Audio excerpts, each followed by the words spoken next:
Saudi ছাড়ছেন Ronaldo, champions league খেলতে চান ক্রিস্টিয়ানো, নিতে আগ্রহী বন্ধুর ক্লাব। আবারও ইউরোপের ফুটবলে ফিরতে পারেন ক্রিস্টিয়ানো রোনালদো। তিনি নাকি চ্যাম্পিয়ন্স লিগ খেলতে চান। ইতিমধ্যেই বন্ধুর ক্লাব তাকে নিতে আগ্রহ দেখিয়েছে। গত 2 বছর ধরে সৌদি আরবে খেলছেন ক্রিস্টিয়ানো রোনালদো।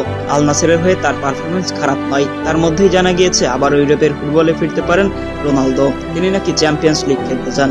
চলতি মৌসুমের চ্যাম্পিয়ন্স লিগ শেষ ধাপে এসে পৌঁছেছে।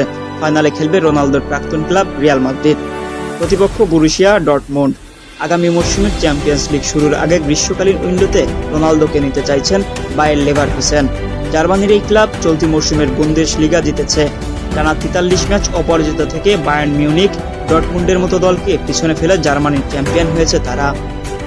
এই ক্লাবের কোচ জাভি আলোনসো, তিনি একসময় রিয়ালের রোনালদোর সতীর্থ ছিলেন। দুজনের সম্পর্ক বেশ ভালো। সে কারণেই রোনালদো জার্মানির ক্লাবে যোগ দিতে পারেন। রোনালদোর